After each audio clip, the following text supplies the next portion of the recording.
not only a calendar day, but it's also something that shifts in the cosmos, you know. And so she'll be able to teach us. Mama Rutendo, are you ready? There she Yes, is. I am. Thank you very much. Okay, ma, the floor is yours. Okay, thank you. If I may be allowed to share my screen. Okay.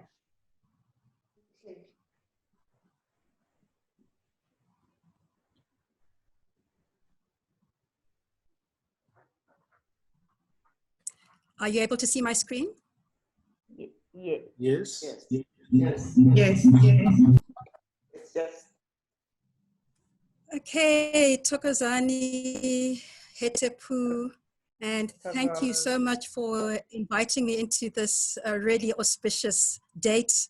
And I'd like at this time of this great moment, we had our winter solstice came in at 23:43 last night. Then between 6:57 and 7:15 this morning, we had an annular solar eclipse. And then at 8:41 this morning, we had a new moon. So today is an incredibly powerful day in the cosmos and an incredibly powerful day here with us. I believe it's also Mkhulu's birthday. So we wish Earth Day, so we wish him a very, very blessed Earth Day. So I'm here and I have been asked and tasked to talk about the winter solstice and the Kemetic deities that are relevant to the winter solstice and what relevance they have to the African child. We were all asked to have an element. My element is water. Why have I chosen water? Because water can take on the form of any of the other elements. If you've ever been hit by a waterfall, you know that water can feel like a rock. It can be earth. You know that water can burn, and you know that water can rise like steam. So water encapsulates the four elements within it. It is at once, it is air, it is fire, it is water, and it is earth.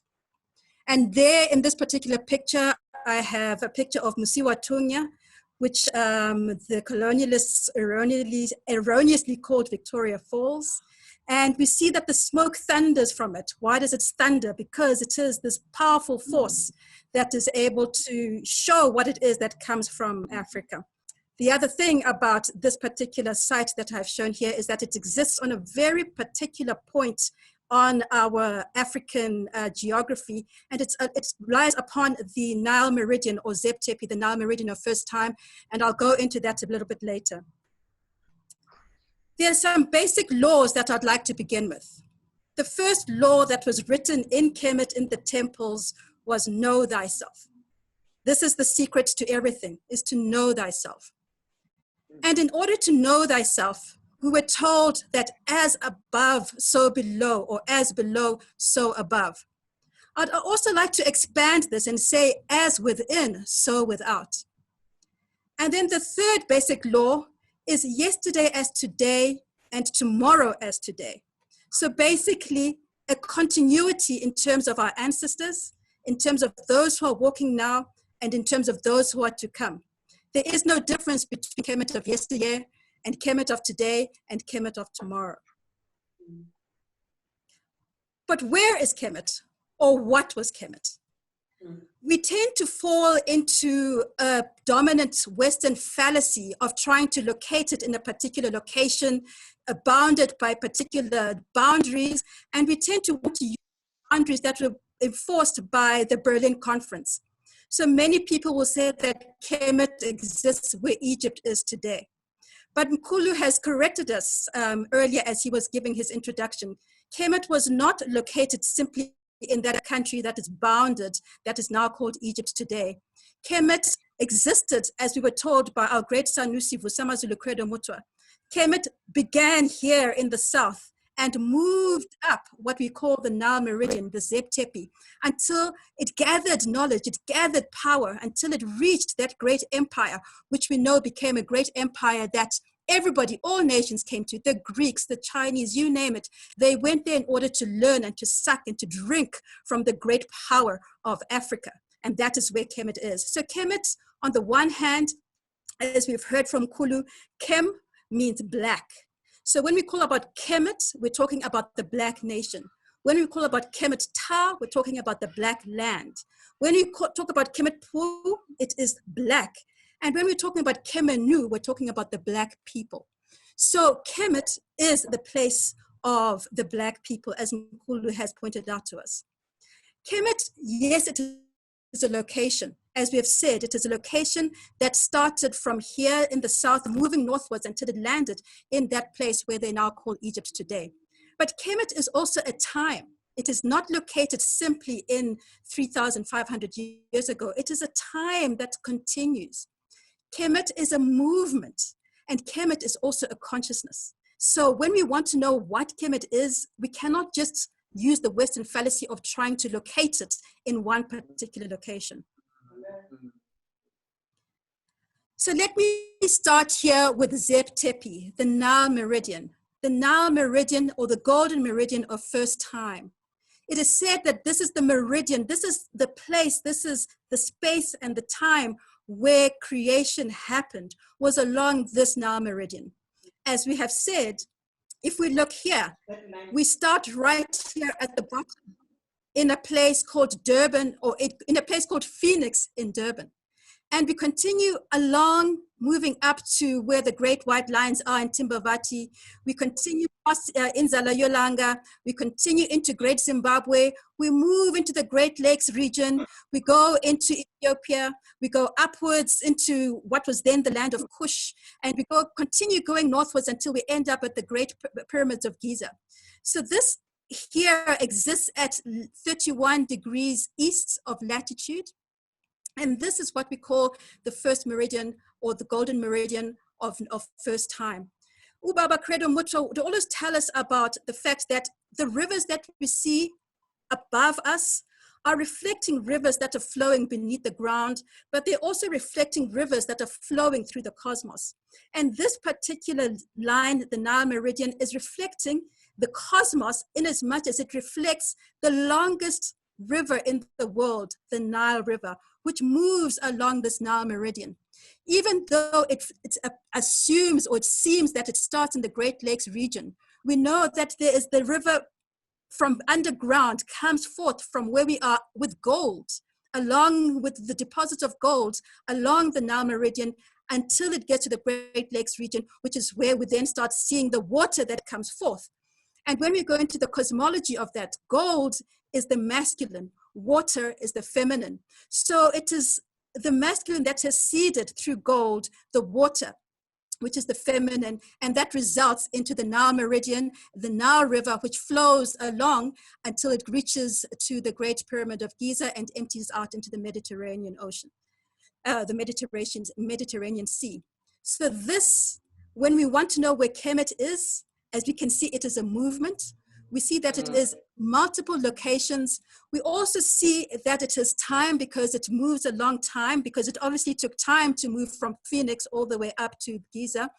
But we also know that it is a consciousness, and that consciousness is what we're here with the great empire of Kemet to learn. They've been trying to impart this consciousness of Kemet because it is not dead. It is not of the past. It is still present today, as it will be 3,000 years to come.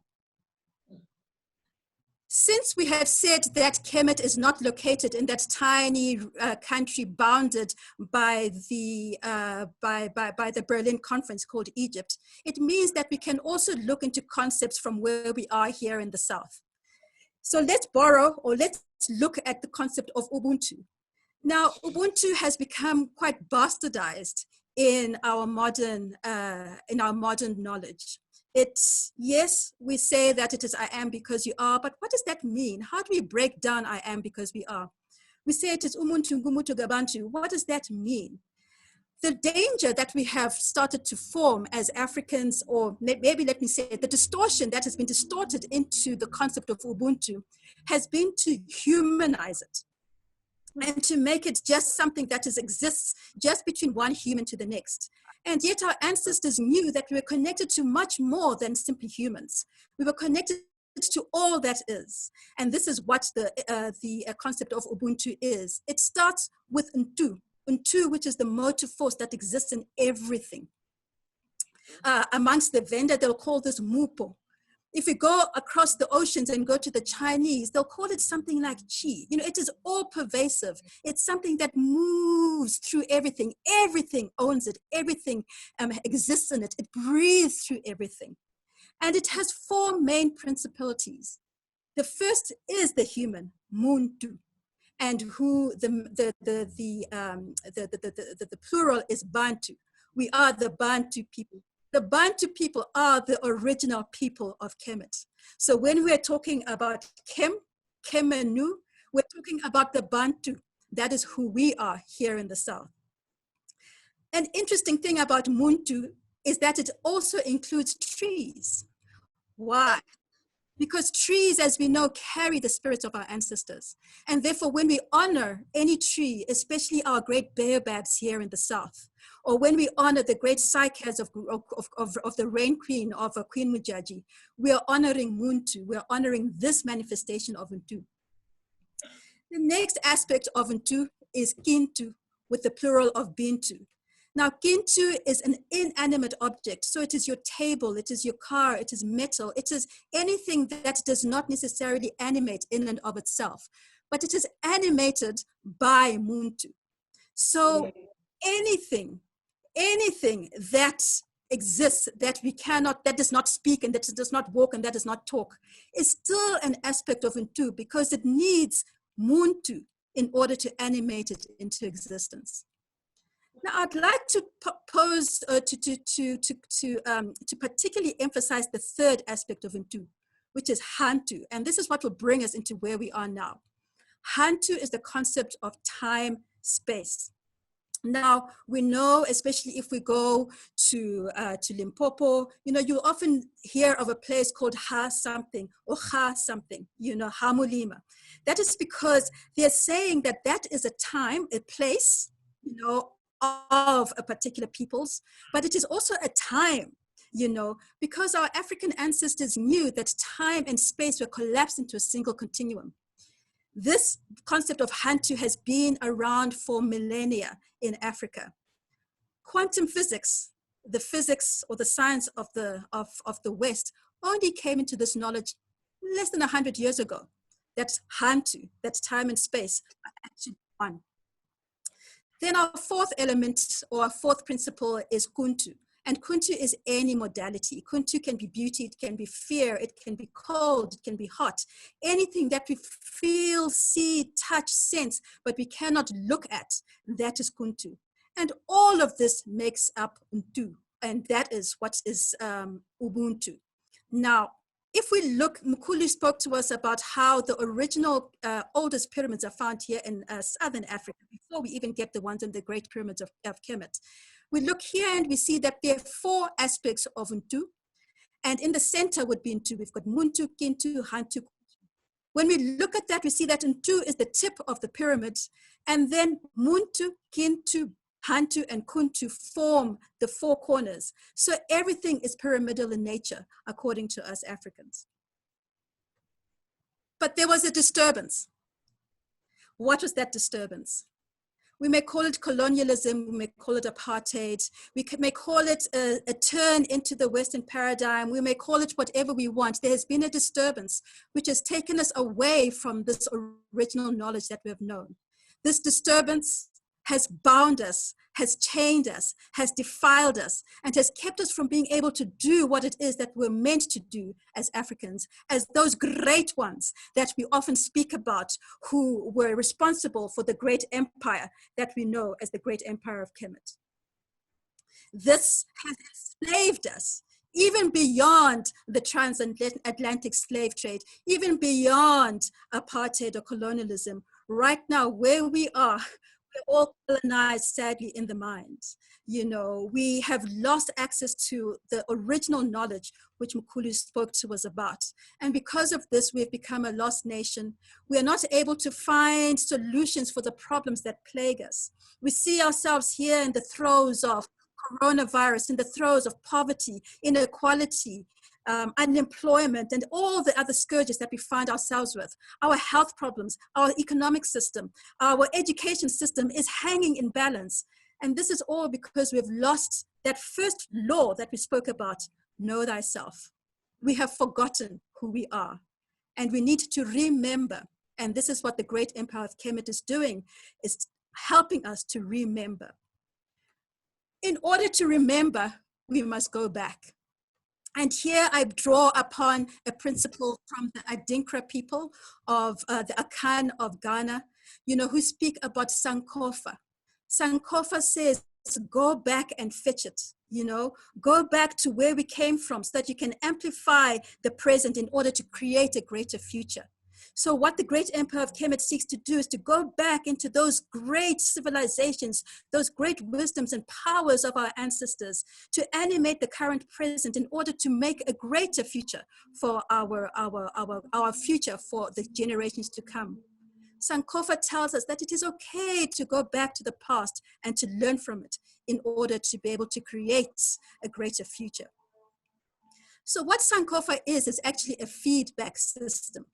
Now, for those of us who are scientists among us, whether you are in the geological sciences, or whether you are in the medical sciences or the physiological sciences, or whether you are in the mathematical sciences or in the engineering sciences, everything is governed by feedback. What you feed in creates the present and it creates the future. So because we have not been feeding in the past, we have created a disjuncture, a disturbance. We are not able to create the future. Instead, what we've been feeding in is the brokenness and the fragmentation of a system that is the antithesis of who we are. A system that is formed upon separation, a system that is formed upon competition, a system that is formed upon me, to the exclusion of we. And because this is what we're feeding into the system right now, what we create is the great disasters that we see around us. And it also creates our inability to find solutions that will feed and create greater empires in the future. Because Kemet was not the greatest that there is. We have the potential to create something even greater.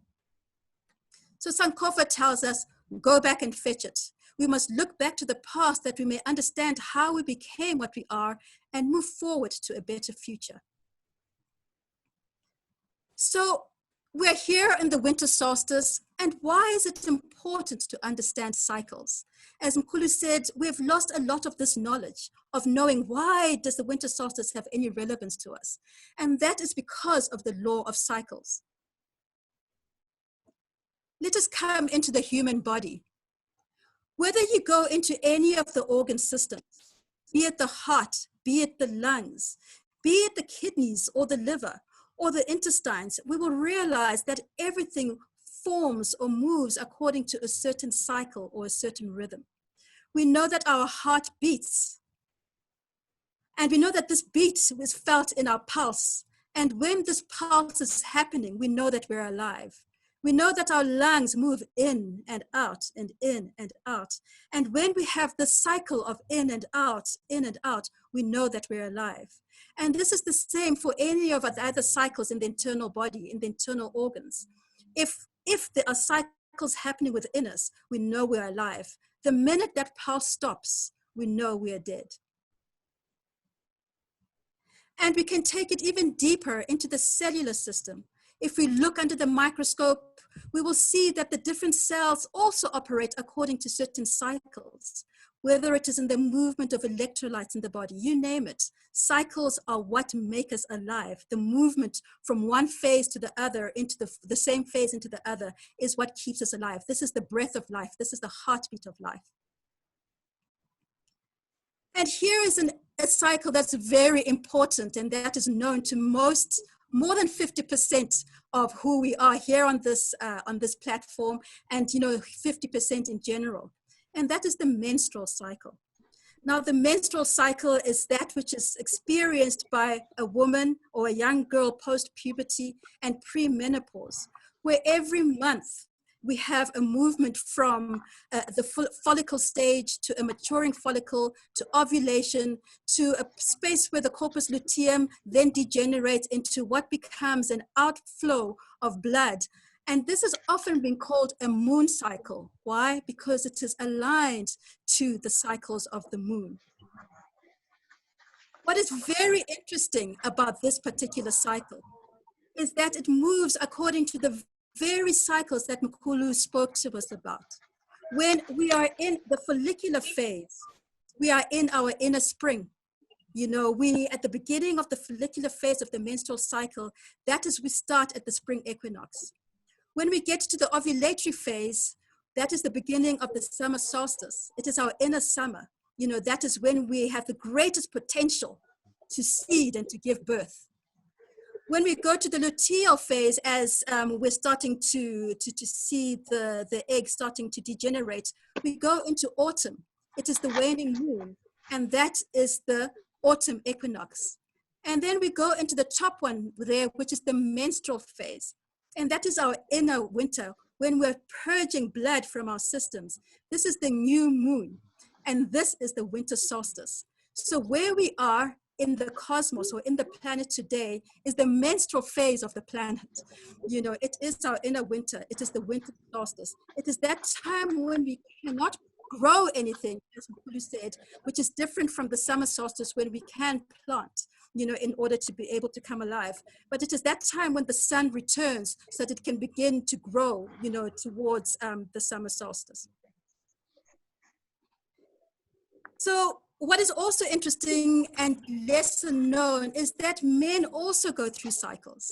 They also have cycles, but it's not a lunar cycle like the women. Men have a solar cycle because the testosterone in men's bodies moves according to daily cycles, you know, in its waning and in its amplifying. You know, so that which makes a man is governed by the sun, in as much as that which makes a woman is governed by the moon. And when the man's testosterone is moving according to the cycles of the sun, it helps with hair growth. It helps with muscle growth and strength and endurance. It helps with bone mass density. It helps with mood, confidence, cell function. It helps with blood cell production, but it also helps with the ability to seed that egg, which the woman has in her menstrual cycle, that then allows new life to happen. So within us as humans, we are always going through cycles, whether it is the moon cycles, especially attributed to women, or whether it is the solar cycles, especially attributed to men.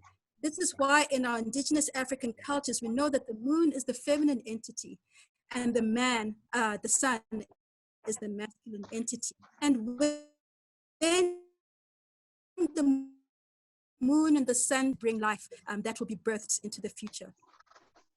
But our body cycles are not the only cycles that are.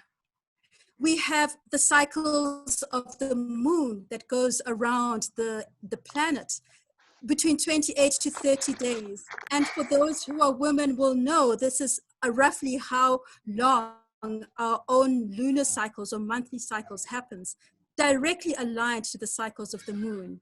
In the olden days, when women were completely aligned to nature, women's cycles would follow accurately the phases of the moon.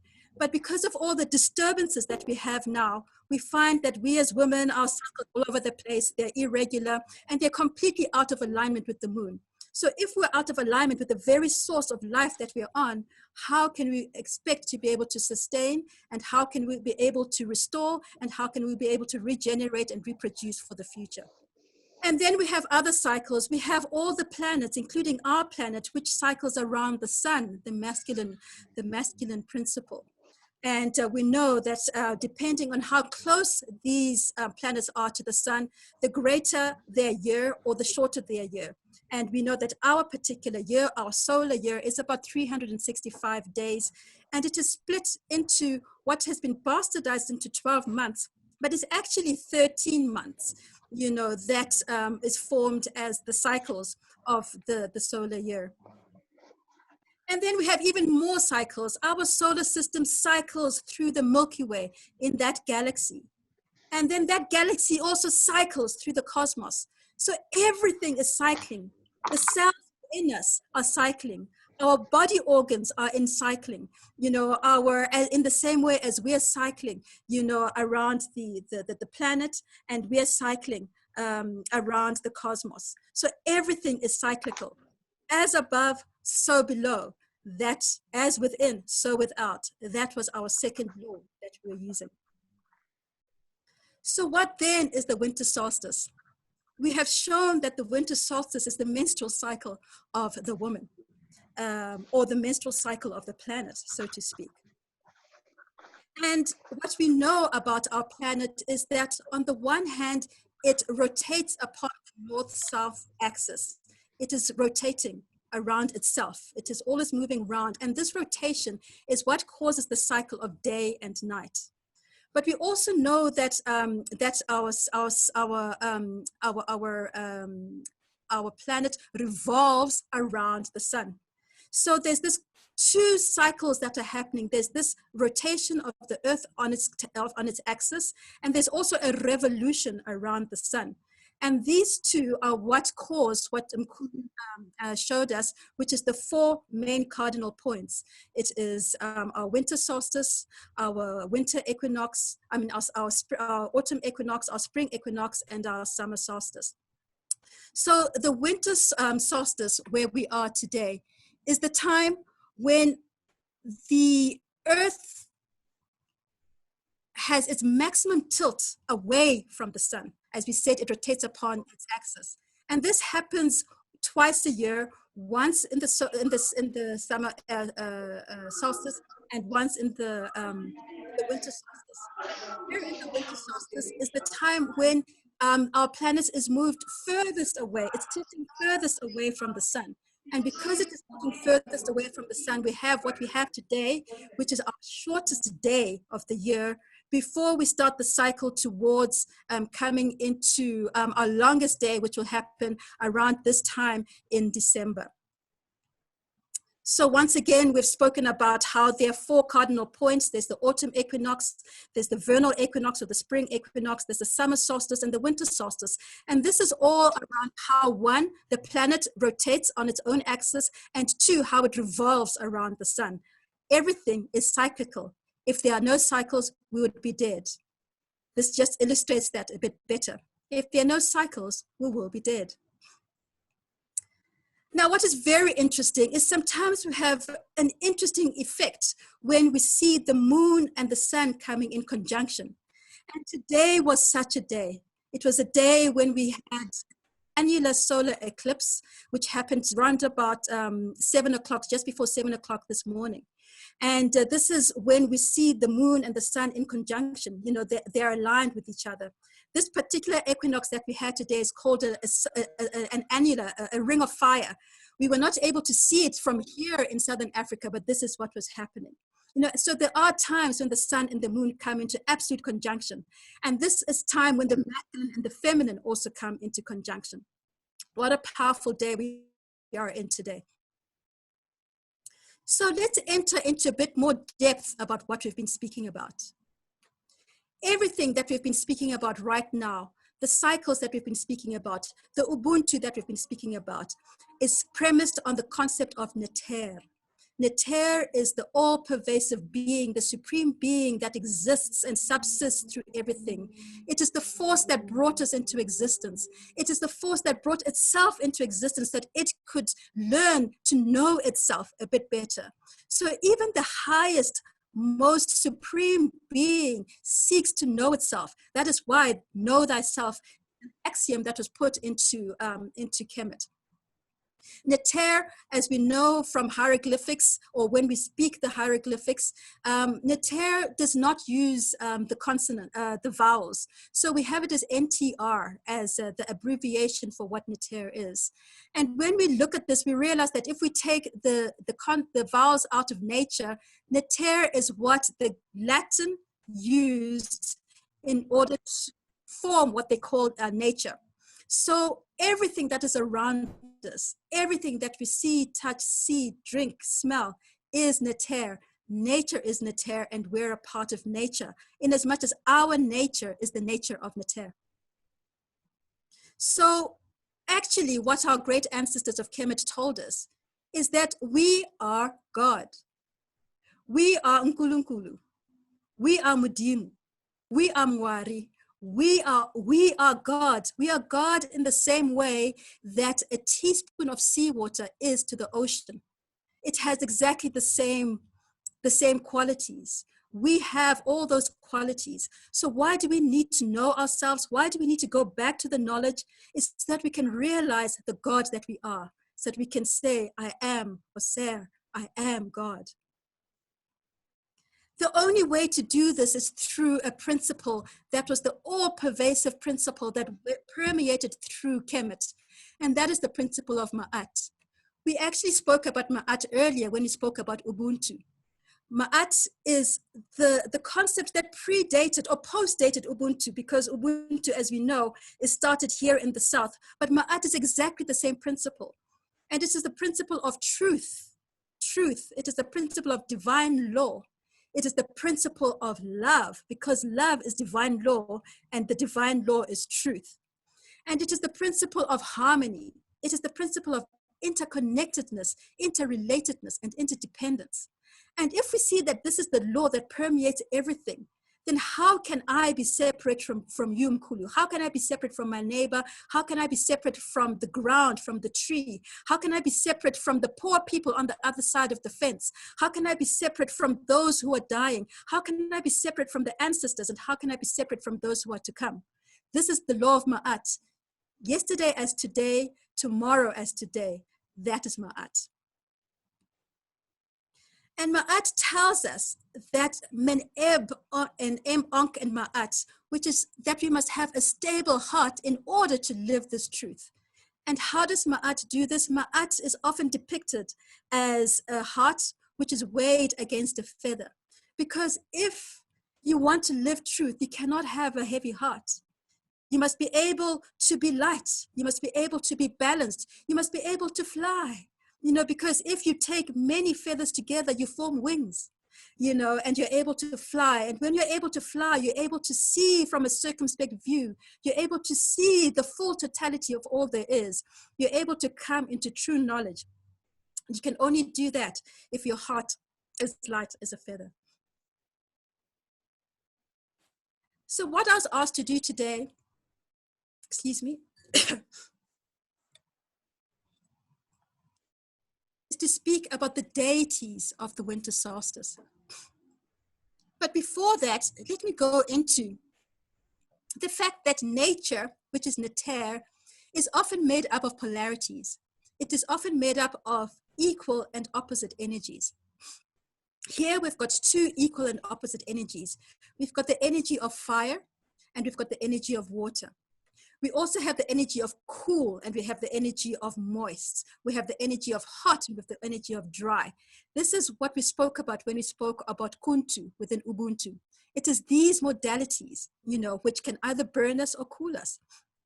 And so when we talk about any deity, we also look at them according to which of these elements they exhibit. Are they cool? Are they water? Are they fire? Are they hot? Are they dry? The first deity that is relevant to the winter solstice is that of Sekhert. Sekhert is the deity that governs spiritual power.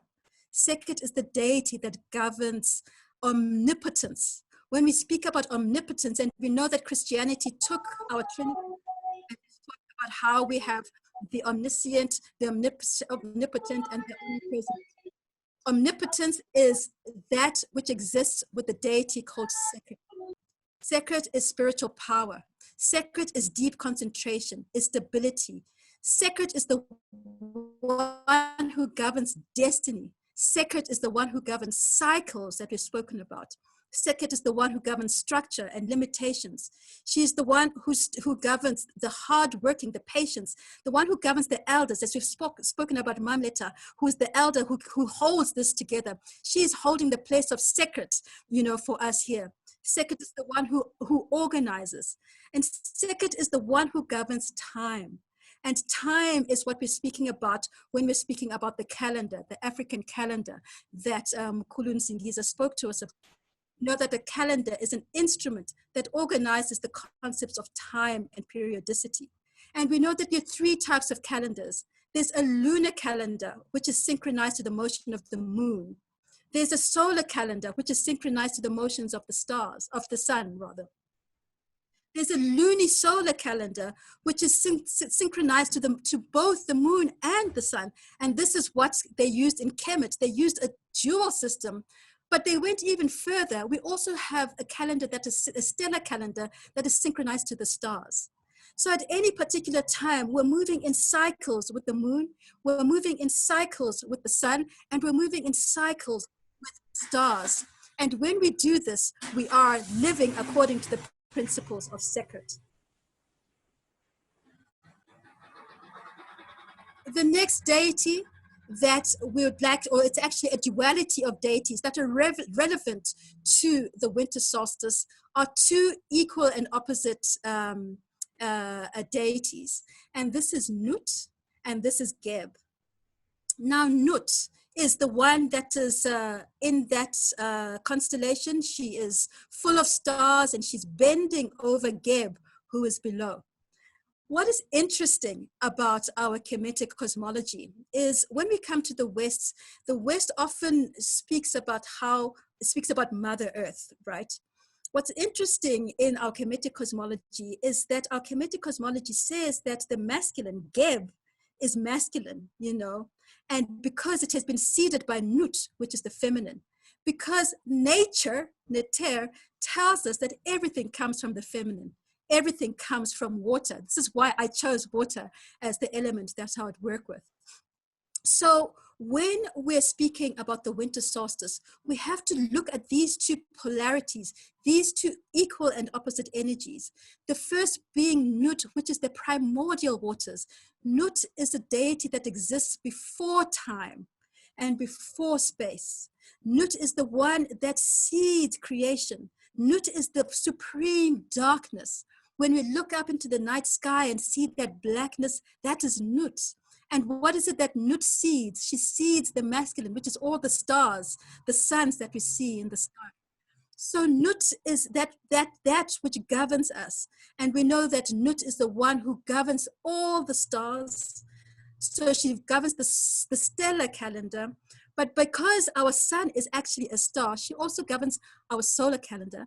And because she is the feminine, she also governs the lunar calendar. So Nut, primordial waters, that which exists before space and time, that which exists before that line, the Nile Meridian of first time, is the deity, the most quintessential deity that is relevant to us today. Nut asks us to go back to the beginning, to go back to the source of all that is, to go back into the inner waters. And then when we are able to do that, we're able to manifest Geb. Geb is everything as we know it today. Geb is that which we can see, which can touch, we can think, we can feel, that is what Geb is. Geb is, Geb is what they call grandfather Geb. Geb is the earth and the planet as we see it today. Geb is the manifestation that comes forth from the waters of Nut. So if we're working with the winter solstice, we have to acknowledge the source, but we must also acknowledge the manifestation. And Geb is what we feel in our bodies. Nut is what we feel in our spirit. The next deities that are relevant to the winter solstice are Ausar and Auset. As usual, as we've seen, that cycles are what happens when you move. I mean, our deities are literally just archetypal energies. And our ancestors told us that they always moved with their polarity. And it is not in an either or, it is both and function. So before I showed you fire and water, we know that fire needs water and water needs fire in order to bring balance, the balance of Maat. By the same token, Ausar needs Auset in as much as Auset needs Ausar. What is more interesting, as we see here in the center picture, is that Auset here, or Isis as the Greeks erroneously called her, and let me just make that point, is that when we use the Greek names for our deities, we lose the power of the deity. Because when we say Ausar and when we say Auset, it is a mantra, it is a word of power. We're actually animating that particular deity into our being. By the time we say Osiris and Isis, we have completely lost the power that they hold. So please, can we go back to using the Kemetic words for our deities, because that will help us to animate. And the one who animates, who brings us the word of power, is Sekhert, the one that I spoke of earlier. And we see here that Ausar and Auset work together. You know, we know that Ausar is the one who's fragmented into 14 pieces by Set, which is the cycle that we're in right now, you know, who wants to ascend to the throne. And because he is fragmented into 14 pieces, Auset takes her sister, and they go together towards the ends of the earth to bring him back together again, to remember him, to bring the pieces back together, to remember, to remind us him of who he is, and to remember, to remind him that he has been always a member of a collective. And this is what we do when we're here in the winter solstice. We're bringing together our fragments together, you know, into this new moon, or into this new birth of the sun, the return of the sun. And when we do that, we're going into the darkness of Ausar, when Ausar comes back together after being remembered by Auset, the divine mother. The next deities that are relevant to the winter solstice are Heru and Het-Heru. And Het-Heru is sometimes called Nebhet, which might be a more familiar deity according to this system. And Heru is the principle of leadership. Heru is the divine masculine, whereas Het-Heru is the divine feminine. And when we come into our winter solstice, we're always looking at how are we coming into a place where we can seed our divine masculine. Who is it and what is it we're seeding when we're seeding the divine masculine? We're activating the testosterone within us when we're working with this. You know, we're activating Heru within us. And we're activating, when we activate Heru, once again, let's use our Kemetic names. Let's not say Horus, that means nothing. Let's say Heru, because then we're animating the deity. We know that we're animating he who comes together as the center of upper and lower Kemet. If we look here at the crown of Heru, we realize that he is wearing the crown of Ausar, but he's also wearing the crown of Geb. So he's wearing both the crowns of upper and lower Kemet, because he's the one who brings everything together. He's the one who has to be blinded by his uncle Set. He's the one who has to be almost killed as he tries to restore Maat when Ausar has been killed. So when we come into the winter solstice, we're seeking to see how are we going to restore Maat by arousing the Heru within us, by arousing our ability to see, our circumspection, by arousing our inner leadership and our inner masculinity. By the same token, we're asking, how do we hold this with the water? Because winter solstice is the coldest time of the year, where, as Mkhulu said, we know it was actually, we reached freezing point just here in Gauteng. In fact, we reached below freezing point, which is unusual for this part of the planet. And the one who governs cold is this deity, is actually the feminine. The feminine is the one who governs cold, whereas the masculine is the one who governs hot. So when we're here in the winter solstice, we know that Het-Heru is the one who carries Heru to bring him to birth, so that he can be birthed, you know, when we birth the sun, as we're doing here today in the winter solstice. So we need also to work with these two polarities of Heru, as well as Het-Heru, the divine feminine, the one who becomes pregnant. We spoke about her earlier, the one who seeds the future, because only when we're pregnant can we give birth. And we can only become pregnant if the testosterone animates the sperm to impregnate the egg in order to bring forth life. So here at the winter solstice, we must also be looking at the Heru and the Het-Heru within us. And then finally, we are in the cycle of Set.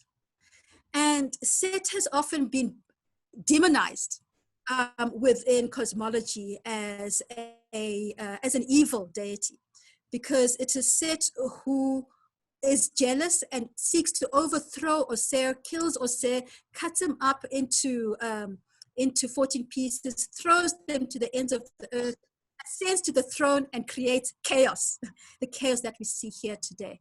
In the planet, the chaos that we see in our nation, the chaos that we see in our own lives. Now, what is it that Set teaches us? Set teaches us that we have to go into the depths of our inner darkness, into our shadow, in order to find the light. Set reminds us that until we have the courage to look into that which seeks to break, that which seeks to fragment, that which seeks to set apart, that which seeks to bring hatred, that which seeks to bring separation, until we have the courage to face that, the epitome and the darkness of humanity, the evil that exists in all of us, we will not be able to bring forth Maat, will not be able to bring forth love. So Set is the principle of the darkest time of the year.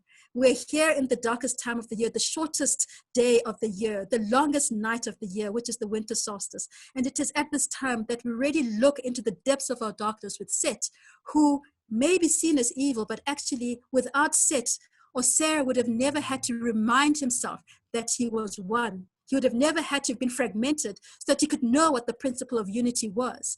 Or Set would have never had to know that she was a magician that could bring life after death. Without Set, Heru would have never known that it's possible to be blind and then see again.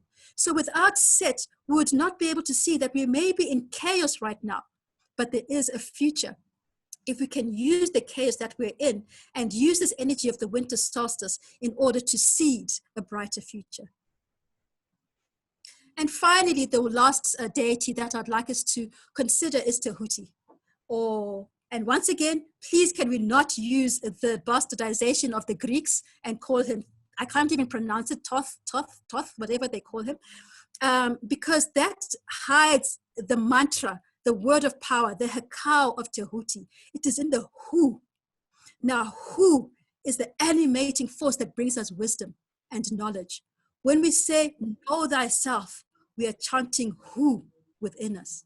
So here in this winter solstice, in this time of the darkest hour, in the time of the longest night and the shortest day, we have to chant Hu through Tehuti so that we can animate our knowledge, our intuition, so that we can know ourselves, know thyself, and so that we can animate the future, which is to create something greater than the Kemet of yesteryear and create a greater Kemet, in the future to come. And we can only do that by animating Hu within us, Tehuti, the principle of wisdom. So this is the African calendar that we've spoken about. And our ancestors formed many of these African calendars, these calendars throughout our planet, our continent of Africa, starting here and moving up along the line of Tepi, the Nile Meridian of first time. And this is part of what our ancestral heritage is. And when we come here, we realize that we go back to near the Mkhulu Mountains, near Swaziland, in the Lebombo Mountains. And there we find that the oldest lunar calendar in the world was found just 350 kilometers away from us here in Johannesburg, Pretoria. The Lebombo Bone was carved by young girls who realized that their monthly cycles took a particular time, and they made these notches into the fibula of a baboon. Remember, if we go back, one of the depictions of Tehuti is a baboon. So they used the principle of wisdom in order to be able to seek this power. And when they notched their cycles on this bone, they realized that, wait a minute, our cycles are aligned with the cycles of the moon. And they realized that within us, we are the moon. The woman, the feminine power, is the one which creates the tides, because we know that the moon is the one which governs the ocean. And then they realized the great power of the feminine and the great power to animate and to bring forth life, not just in the form of a human baby, but in the form of the great civilizations that we see, especially in Kemet. And so when we speak about the origins of the African calendar, we have to look here within the prepubescent African woman. She is the one who carries the calendar in her body. And this calendar, as long as she is not menopausal, is the one which animates the planet. When a woman becomes menopausal, she goes on to a different cycle. She starts going into now stellar cycles. So she's not exempt, from the cycles of life. And then we now go into the cycles of the moon, of the sun, and there we go to Inzalo Ye Langa. Let's not call it Adam's calendar, because Adam's calendar means nothing. But Inzalo Ye Langa tells us that this is the birthplace of the sun. And by calling it this, Baba, our great son Usikredo Mutwa must have known a great secret, firstly about what that point is where that calendar was built. Also, guess what? Just about 350 kilometers from where we are here in Johannesburg or Pretoria, and what it's made of, that particular stone, which is dolerite, which has got a particular frequency that is resonant with the sun, but it's also resonant with the stellar systems, because remember, the sun is actually just a star, So this site that we have is the original site which birthed the sun. What does that mean? How can a single site in our small little country, in our small little, Africa, have birthed the whole sun, which animates the whole planet? What would be more interesting is to know that not far from Inzalo Ye Langa, we have the Makondro Mountains, which show us that that is the place on which the UNESCO has recently declared as a heritage site, because guess what? It contains the oldest known cells of the planet Earth. So the origins of Kemet is here, just here where we are, where our oldest lunar calendar was found, which is governed by the feminine, where our oldest solar calendar is found, which is governed by the masculine. And this Inzalo Ye Langa, this monolith, is much, much, much older than Stonehenge or any of the other monolithic stone calendars of the world that have been celebrated. These are the two center stones that connect to the stars, animate the energy of the planet, from the core of the earth into the stellar system, into the sun, and into the stellar system. And when we look at it here, we see that it accurately, very accurately, tracks the 4 cardinal points that Mkhulu spoke to us about. It accurately tracks the equinoxes, the spring equinox and the autumn equinox, and it also accurately tracks the solstices. So if we are to go to Inzalo Ye Langa right now, we'll see that the shadow of the sun has accurately, through the stones, has accurately marked where we are today as the winter solstice. What technology did our ancestors have to be able to create this? And I'd like to focus on the east here. Here is the eastern marker stone, which is the Heru stone, not the Horo stone, which is on the precipice of Inzalo Ye Langa. And it looks out upon 2 pyramids, which Mkhulu was telling us that we've got old pyramids. Unfortunately, they're on private land, bought land, and we cannot access, these pyramids that are our birthright as Africans here. And we also see that it is linked to Orion's belt, the constellation, which is the warrior constellation, for which Sirius is also attributed. So this site is at once attributed to the sun. It is once aligned, to the sun, but it is also aligned to the stellar systems as well. In directly opposite us, if we go into the west, that is where we have the Western marker stone. And an interesting thing about the Western marker stone is that during the apartheid era, it was removed, it was uprooted by the apartheid era, and they went and hid the stone. Why did they hide the stone? Because we know that it is the feminine stone. It is the one that's governed by the principle of water. What we also know is that Ubu-Ntu called it the clitoris of Mother Earth. Why was it the clitoris of Mother Earth? He calls it because if we go into the human body, remember our bodies, our cycles are the ones that tells us as above, so below, know thyself. it is the one organ or the one aspect of the body that has many, many sensors and receptors. And so this particular stone is the one that receives all the messages from the stars, which is why they would have taken it away so that they could deactivate the site, which carries so much of the knowledge. Here we are in Africa. And then here in the northern marker is the stone where Ubu-Ntu was initiated at the age of 16 into the mysteries of becoming a Sanusi. And so this calendar here is one, we just see another angle of it there, you know, which shows us the cycles of life. And we see that the cycles are circular in as much as the cycles are triangular. We see that they merge in and out of each other. And this is what we have as the cycles that are animating us today. The oldest solar calendar, the oldest lunar calendar right here in Africa. Another depiction shows us where the summer solstice is and where the winter solstice is, where the altar stone is, where the northern marker is.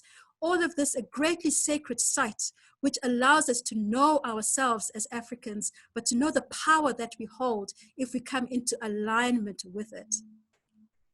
Once again, this shows us it's aligned to Orion, it's aligned to Sirius, it's aligned to the stars. And that's another depiction. And this we have, in terms of the knowledge of the site, we can only give credit to our great ancestor, Vusamazulu Credo Motu. Inzalo Ye Langa.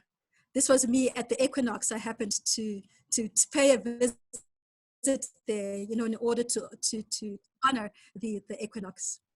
When we move up Tepi, we find another site, which is the Great Zimbabwe, which is a similar structure, also, which is aligned to Orion. I won't go into detail, which is also aligned to Orion, but which is, when we move up, we see that our ancestors started to perfect their art as they moved up the line of Tepi, you know, into this, when we go into the science and the cosmology and the angles and the mathematics of the space, we'll see that it is equally aligned to the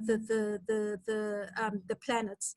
And then when we continue up there, we finally reach our great pyramid of Giza, you know, which is the great empire, the culmination of the great empire of Kemet. And that is where we know that the greatest alignment with the stellar systems is found. Within the Great Pyramid, we have 3 chambers. We have a chamber beneath the earth, which is the subterranean chamber. We have the Queen's chamber. We have the King's chamber, and we have a number of shafts.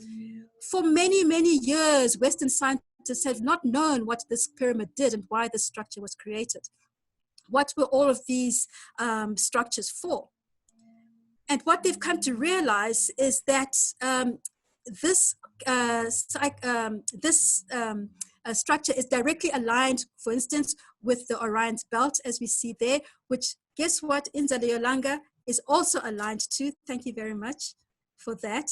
We see the alignment there with the Great Pyramid here, right at the bottom.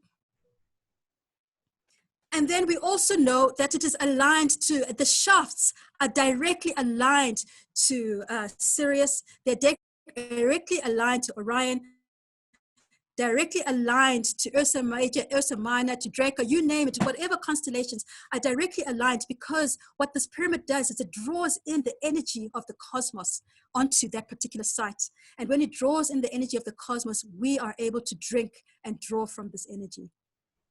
So it is okay to go back to the past and learn from it. This is the principle of Sankofa.